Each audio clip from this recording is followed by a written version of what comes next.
Good morning, everybody. BDL44 coming at you with another video. All right, repping hard today. First ever in-season tournament champion walking toward you right now.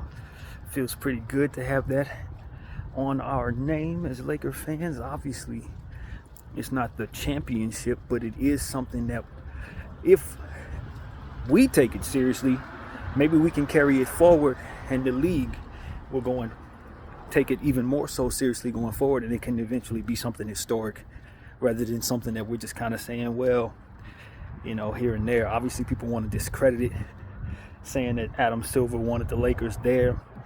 I'm sure he did. That makes sense if you're trying to make it work. But to be honest with you, I don't think any of that is why we won it. If anything, it seemed to me that they were trying to coerce us into an upset and letting the Pacers win it the way that they were making it, so that some of those calls, those touch fouls, were going the Pacers' way, and we were getting clobbered at the rim as we continued to hammer it home in the paint. It seemed to me we should have been getting more calls if the fix was in for us to win it. And that whole thing with Devin Booker, that was a bang-bang play.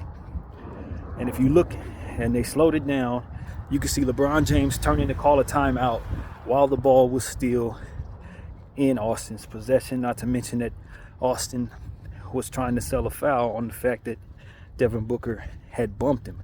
Now, I probably wouldn't have called that foul either. I'm glad they didn't hit us with a flop for that, because they could have very easily hit us with the flop call, saying Austin flopped.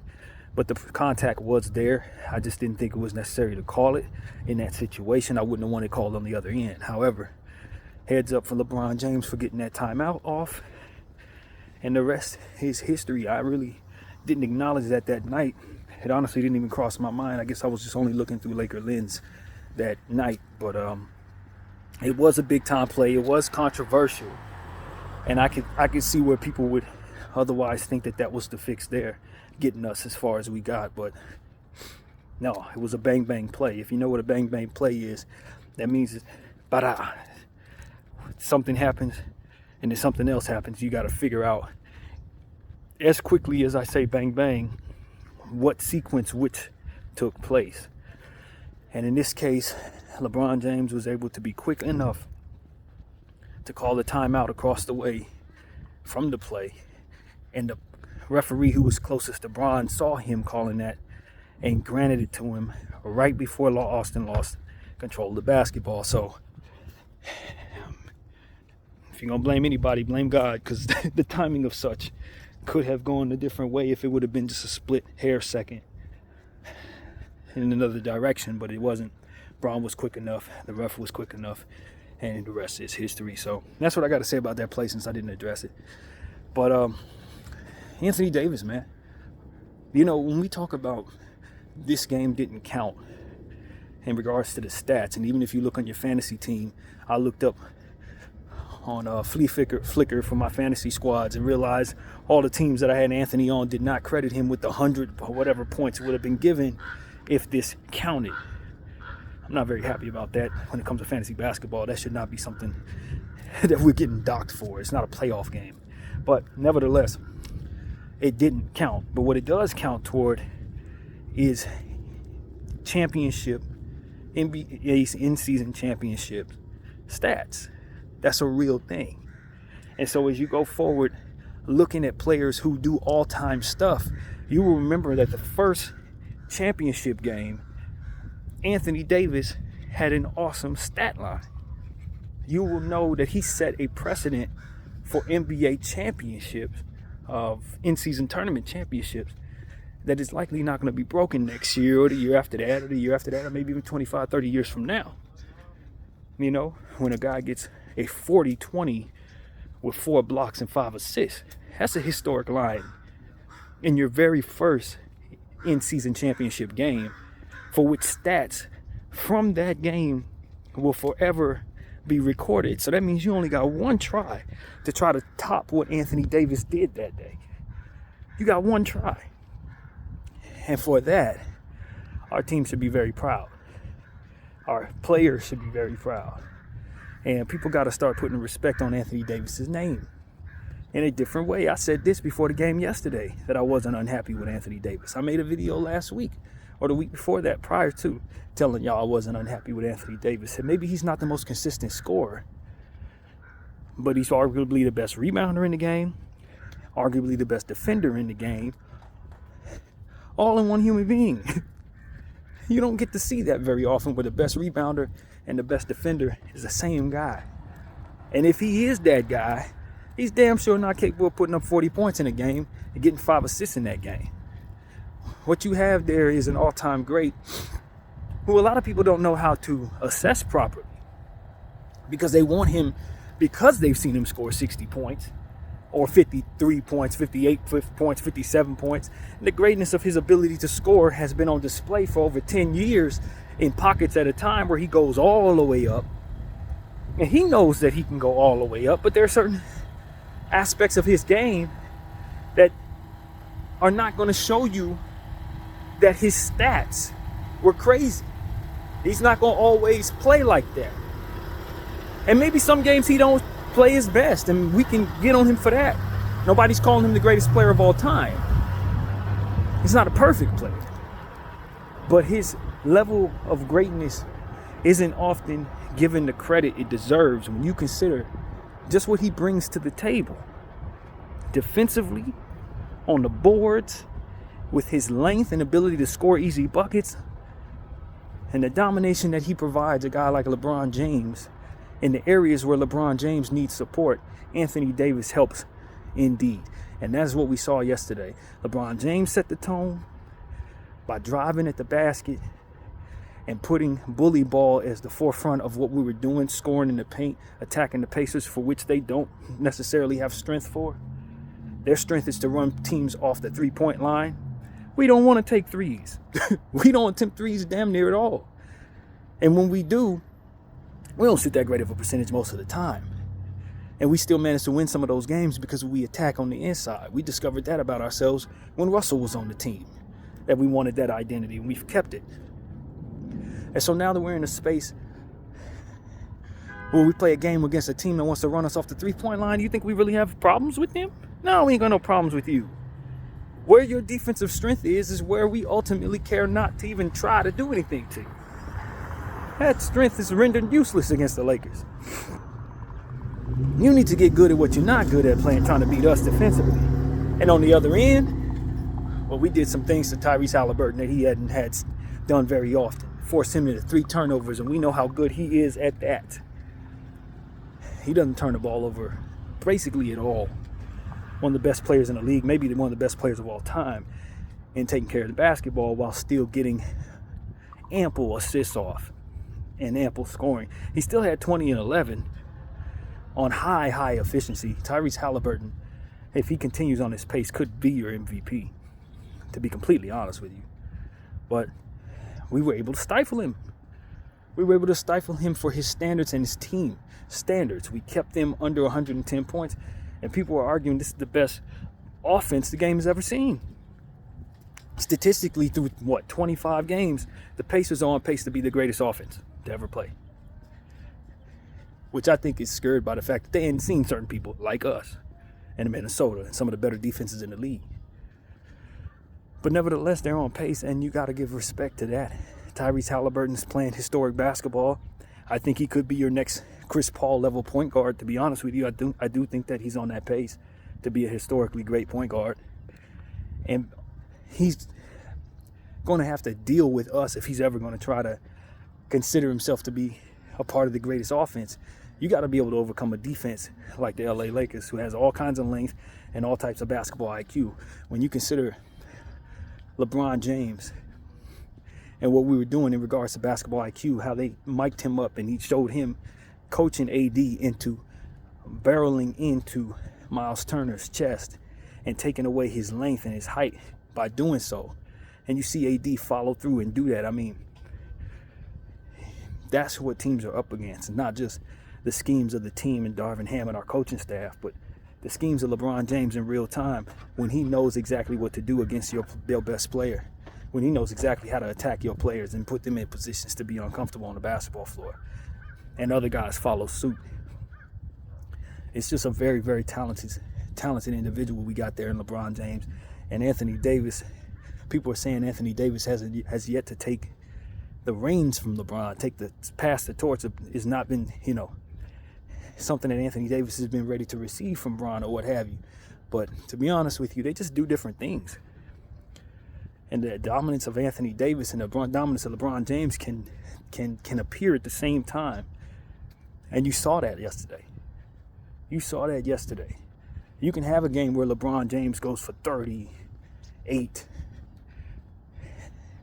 5 in 23 minutes with no turnovers. You understand what I'm saying? And in the very next game, Anthony Davis goes for 41, 24, and 5. I mean, it's just, that's the type of stuff that the Los Angeles Lakers brought to the table these last 2 games. Both of their great players played some of their greatest ball. That's the reality of it. AD and LeBron James played basically arguably their best Laker games back to back. And so for me, when I see stuff like that, heck yeah, I'm going to celebrate this in-season tournament. It ain't just about whether or not the tournament is relevant. You got to see the ball we played to beat these teams, to get this little trophy, to get the cup. The type of ball my team played was championship ball. It was win or go home, and they played their best ball. You understand what I'm saying? It was win or go home, and we won all 3 of those games. Playing fantastic basketball. Knocking off a guy like Kevin Durant, who we know could be arguably the best scorer out there. We know that. Put him in a position with a guy like Vanderbilt to not really play his best ball that night. Granted, he was still efficient, but he went home. And Devin Booker was locked all the way up. His efficiency was on the ground in that particular matchup. And so you got to give credit to the LA Lakers. Yeah, you can say it's a bubble type situation. People are calling it the Disney Cup or what have you. But you didn't win it. Did your team win it? Not if you're not a Laker fan, you didn't win it. And that's just one more thing we have over on the Celtics that they don't have. One more thing we have over Michael Jordan that he doesn't have. At the end of the day, you can't take this away from the Lakers, because not only did they capture it, but they captured it with an unblemished record, with their stars playing some of the best basketball they ever played, stopping what is arguably the best offense ever if this continues with the Pacers. You know what I'm saying? Winning a basketball game by 44 points. You understand what I'm saying? Forget whether or not you want to credit the tournament. Look at what my team did. 7-0. And look at how they played when you're winning it. You best believe we deserve to celebrate this, because we deserve to celebrate the performances of our players and our team. That's what it is, and I'm telling you. I don't care if they never do another in-season tournament again. This was some of the best basketball the Lakers have ever put together over the last 2 games in a lot of different ways. And that's why I heap so much praise upon them for winning this thing, because they wanted it. Money was on the line for our young players. Obviously, our stars, which I think is even more credible when you consider that these guys, Anthony Davis, wealth is immeasurable from what he's been able to accomplish on and off the court. LeBron James, obviously, his wealth is immeasurable for what he's been able to accomplish on and off the court. And they still wanted it more. And I'm pretty certain that our young players, especially the young guys who've yet to make a name for themselves, who have yet to have a real contract, who don't know what their path leads forward to the NBA, who knows what happens. That $500,000 for those guys means a lot. It ain't just pocket change like it is for Bron and AD. And Bron and AD still played like their careers was on the line if they didn't get it.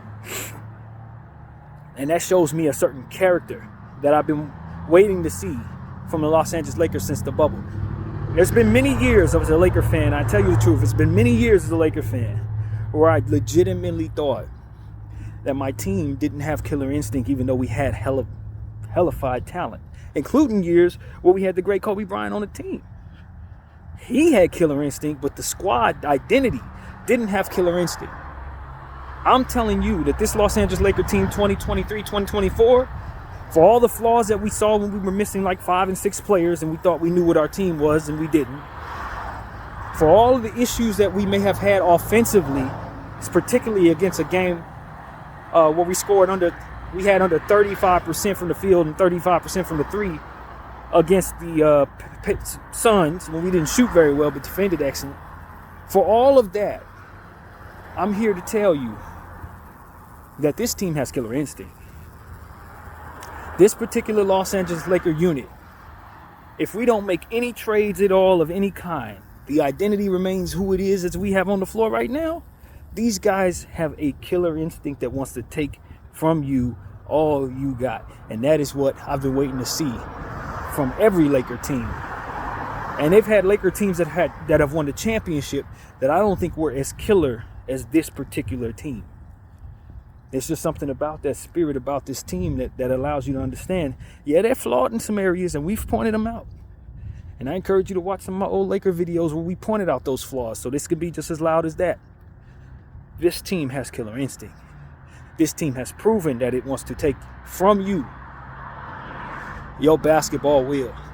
And we did that exact thing to the New Orleans Pelicans. I ain't going to say we did that to the Pacers. I don't believe that. But the Pelicans didn't have any will against us. No will. 44-point win. My name is BDF44, so you know that meant something special to me.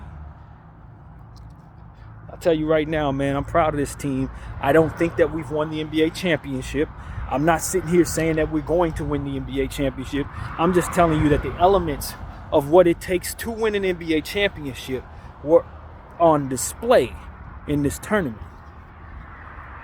And although it takes a lot more than just one game intentions to beat what's going to be in front of you in that type of situation, because you got to be able to out-strategize people, stay healthy throughout the course of a series, adjust with the strategies that are coming against you as teams learn from what you did in a previous game. All of that stuff in the playoffs can determine a lot more than what we were able to see in a win-or-go-home situation. But in a win-or-go-home situation, you do not want to face the Los Angeles Lakers, and we absolutely proved that in this previous matchup. We absolutely proved that. That in that type of situation, we are dominant. When it matters most and when we are motivated to believe that we can go home if for some reason we lose a game, that game wasn't lost. This team has already shown that in the first quarter of the season. Now, our next goal, I believe, is to try to maintain our energy while simultaneously developing the younger players and doing what's best for LeBron James in regards to getting him the rest he needs. Now, I don't know what that looks like. I honestly don't know. I have mixed feelings about whether or not he should be given a steady dose of the same minutes every night, or should we be weaning him off of minutes. I really am not sure. But whatever it is that is best for LeBron James in regards to his conditioning and keeping him fresh needs to be done. Because that's going to be our goal. Because if we go back into injury bug territory, we know our team is not good enough to win a championship. We got to get Gabe Vincent out there and see what he can do with this squad. See what the team looks like when you have a point of attack defender who can hit jump shots. We need to know what Vanderbilt looks like 100%. Because right now, he's still trying to work through his conditioning from being out for a while. Rui Hachimura has missed a lot of time. He's working through his. These guys aren't in midseason form. We got to get through what the motivation will otherwise be for overcoming the in-season tournament, winning it, and then trying to keep your mind focused on winning a championship. Because a lot of our young guys, they were celebrating quite a bit last night. Maybe they think, they're tested at this point to believe that maybe that was all they needed to do to have a successful season. Maybe they'd be satisfied. Maybe they took their foot off the gas. We need to know what type of team they are after they win something. That's another dynamic about this in-season tournament that I'm actually very pleased with.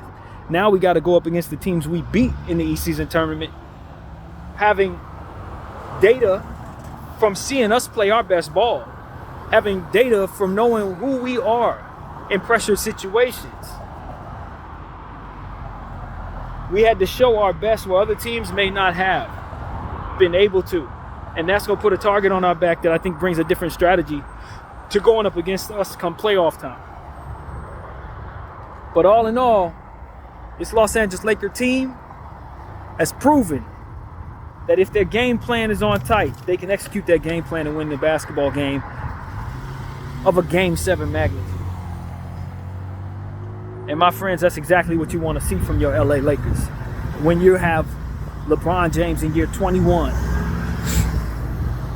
playing some of the best basketball of his entire career, shooting as good as he's ever shot, if not better, from behind the arc in his entire career.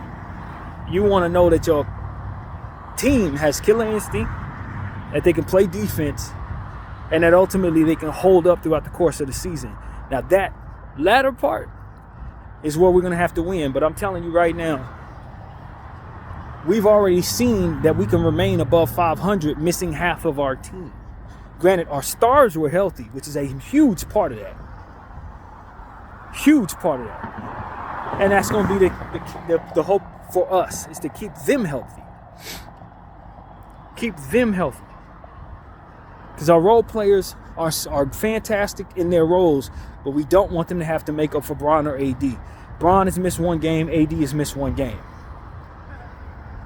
And I'm telling you right now, I'm of the firm belief that if we can just keep these guys healthy throughout the course of the season, we're going to rise to the top of the Western Conference.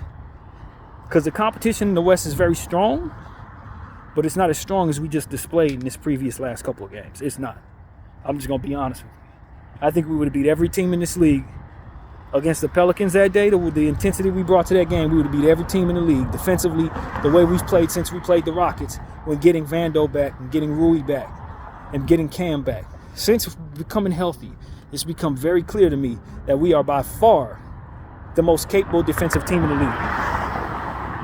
And the only thing I would say we have trouble guarding is dominant centers, which is something that does bring about a bit of hesitation for me in regards to how far we can actually go. Because at the end of the day, the defending champion of this league is Jokic. The reigning MVP of this league is Joel. And I don't know that we have the big enough bodies necessary to stifle them if that's what's going to be required to win those series. For which it probably would be if we were to face either one of those guys. That's my only concern. Do we have the body to guard those guys? Because as much as I love Anthony Davis, I do not want him banging around with Jokic for 7 games or banging around with Joel Embiid for 7 games. I don't think Jackson Hayes is the answer there. I know Christian Wood is not the answer there. Vanderbilt is not the answer there. So you don't have that answer. You would rather avoid those guys on the path to a championship, and I don't know that you can. In fact, you may have to play both of them if you're going to win it this season. You may have to play both of those guys. And in 2 series back-to-back, assuming we were to see the Nuggets in the Western Conference Finals, although that would not be something that we can guarantee in any way. For all you know, you don't see them at all, or you see them in the second round or what have you. But if we have to see them back-to-back, you're going to want that big in place that could at least take some pressure off of AD and your other bigs. So that's where I would say I want to see our team try to get lucky and acquire somebody that may fit that bill. I don't know who that would be. Many people would have said Jonas Valanciunas, but the way that he played against us makes me feel like he's probably not the guy for that. He might be facing Father Time in a way that we don't want to necessarily deal with, to be honest with you. But I'm telling you, as sure as my name is BDF44, I love us for beating some of the teams that ultimately we struggled with last season and earlier this season without our players.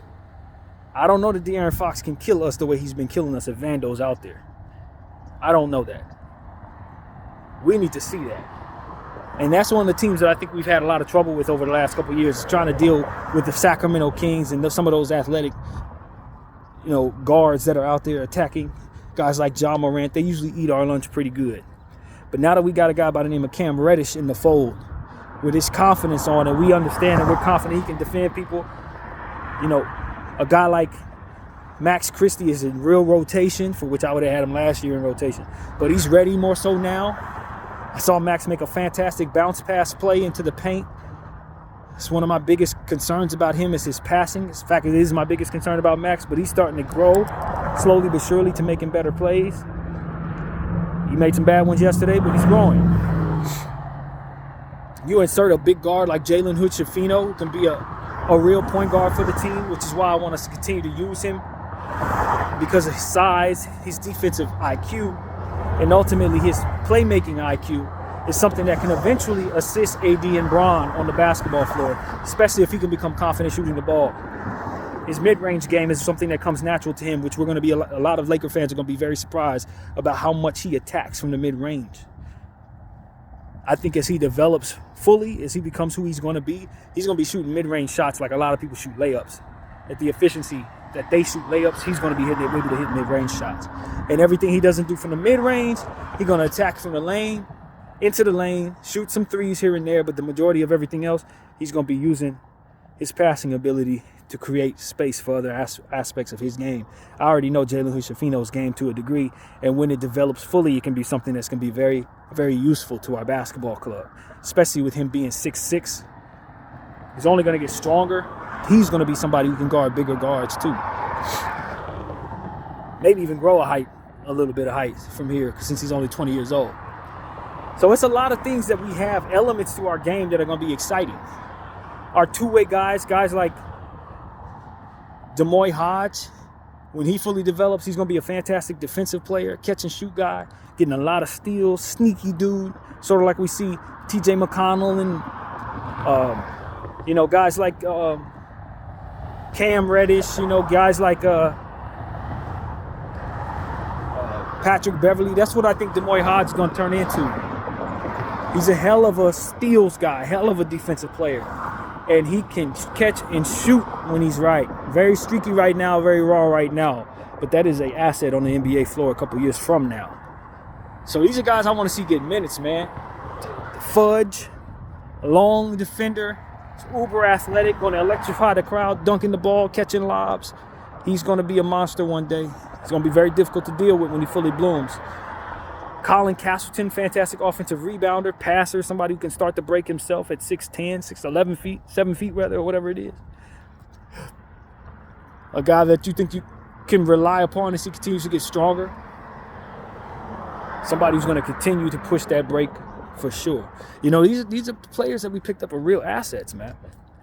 Guys who were able to get $500,000 and get a taste of what winning basketball is really about yesterday. That's going to be very helpful. And that throughout the course of their development. For a guy like Max Christie to be able to get a champagne shower going for himself. Guys like Jackson Hayes, Vanderbilt, who've never been a part of circumstances like that, were able to get that experience yesterday. That's a taste of what it feels like to win a championship. That wasn't a championship, but you got that vibe. You got hungry for that. You know what it feels like to celebrate something. And so that's what I'm thankful that the Lakers were able to receive. This simulated some way for these teams and these players specifically to become even more hungry about winning a championship. Playoff basketball should be even more intense for a team like the Lakers who experienced that. Should be even more intense for the team like the Pacers who got their hearts broken in the in-season tournament. They can look at this and say, well, our hearts don't have to be broken in the playoffs though. That's how they got to look at this. We can do things in the playoffs that other teams haven't because we've matched the intensity of a Los Angeles Lakers team in a win-or-go-home situation. So if they find themselves down 2-0 in the series, they feel more confident they can come back because they've already played with their back against the wall in a series like this, in a tournament like this, rather. So it's just a lot of good that came from this in-season tournament. Like I said a couple of videos ago, we're going to have to see if teams have a longer drag period of garbage time in the season, since it's two things to fight for instead of one throughout the season. Now you got to wonder if guys are going to just take the regular season off to recover from the in-season tournament before the All-Star break. That's one thing I'm concerned about. Will there be less intense basketball? Because that's one of the traits my team showed a little bit, is only wanting to wake up for tournament games. And now that the tournament's over, are we going to relax again? Are we going to get to a point where some of these games just don't matter as much to us? Where the killer instinct ain't quite there because, well, quite honestly, we ain't playing for nothing? So that's going to be the test to see if we can keep our focus throughout the course of the season, since there's so much of it left. So much of it left. But I'm telling you, man, I think this in-season tournament did a lot more good than bad, especially for the immediate winners and losers. And for teams who didn't take it seriously, it's going to be tough to respect them come playoff time. The Pelicans, it's going to be tough to respect them come playoff time. Even though they got to the knockout round, when they got to the knockout round, they showed us exactly who they were, and we ain't see much. I'm just being honest. Zion Williamson, he's going to have to check his heart at the door. I don't know where he's at. Not to bash somebody else's team players, but I don't know where he is. Let's be honest. I don't know where that guy is. But I'll do another video on him another day. In the meantime, it's about the Lakers, man. And what we were able to gain from putting ourselves in a strong position to win something early in the season. The first overall in-season tournament champion. Not only just winning the tournament, because there's going to be some teams in the future who are just going to win the tournament. We did it in historic fashion to break the tournament open, to start the tournament. We were undefeated to start the tournament. As already said, Bron and AD had some of their best games in the uniform. To start the tournament, we won a game by 44 points. Like, historic stuff was done to kick off this tournament by this LA team. Things that are going to be very difficult to match in the future were done by this team. And that's why we celebrated. That's why I'm celebrating. I think the relevancy of this tournament is already proven at this point. And now the most important thing for the Lakers to do, in my opinion, is just stay healthy, man. Take what you've learned from the intensity, these young players. Take what you've learned from being in circumstances for which you had to either win or go home, and strive to do the same thing when the playoffs come around. Strive to show more of that in these games throughout the course of the season, especially during the dog days of the season. You know what you're capable of. You already know what it feels like to celebrate something. Put forth the effort to win the entire tournament, the championship rather, the entire NBA championship, for which no one can discredit you. It won't be no bubble. No one can discredit you in regards to this not being a real thing. And you celebrating it. A lot of people are mad at us for celebrating as if they wouldn't have celebrated. As if they wouldn't have put up a banner for this, especially some of those teams that never won anything like the Pacers. You would have put a banner up for this. We're likely not going to put no banner up for this. But we're definitely going to do what we need to do to push this tournament forward, to the relevancy of the tournament. And I think that's what Bron was doing. I think Bron is happy to win it, but I think he put on a little more because he's trying to do his part in promoting the game. And kudos to him for doing that. So I just want people to understand, we're not confused. We got 17 NBA championships. We know the difference between an in-season tournament and a championship. We got them all. We know who we are. But just like anything else, you put something in front of us worth having, we want it. That's what being a Laker is all about. I don't care if it's an in-season tournament, anything. You can give us 7 or 8 tournaments. We're going to want to win them all because that's who we are. That's what we believe we're due to do, is take what's ours, which is winning at all times. We are champions. Champions your in-season tournament, champions your mid-season tournament, champions of your, the whatever it is, play-in tournament, anything you want us to compete in. If you say it matters, we want it. That's really what it comes down to, man. And we don't give a damn who else cares, because at the end of the day, we're focused on winning, and we're gonna celebrate our wins whether you like it or not. That's what it means to be a Laker, if you ask me. I know a lot of people are talking about how discrediting can frustrate them, and why are people always calling our championships bubble this, Disney that. I'm too busy celebrating those championships to care about any of those people. That's a loser's thought.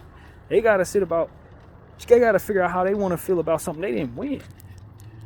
They gotta sit back and think about how they want to define their position from the outside in. They ain't win nothing in those circumstances. So of course it's easy for them to hate. Had they won it, they wouldn't want nobody calling it bubble championship or Disney championship or whatever the hell they want to call it.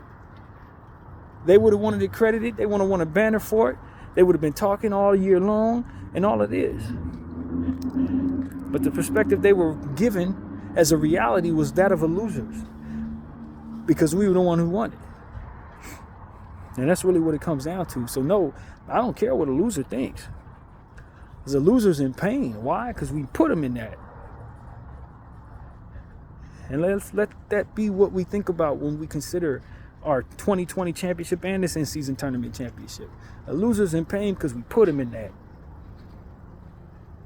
And if he was on our side, he'd be dancing around, jumping around, popping bottles and talking stuff just like us. So that's what I got to say about those who want to discredit this championship. You lost yours. We won ours. Let that seep into your soul and sit there forevermore. And so that's what I have to say, man. Congratulations to my squad. We won. We're the in-season tournament champions, first overall. Ron, MVP of the tournament, well deserved. AD, historic line yesterday. And some unsung games before that, for which he didn't get all the credit for, but we know we couldn't win without him. A lot of our players helping on the defensive end. Austin Reeves shaking off some of the basically the rust that he was having from starting the season off slow and cold. We're proud of our squad, man. We're proud of the purple and gold. BDL 44. Thank you all for watching. I'm out.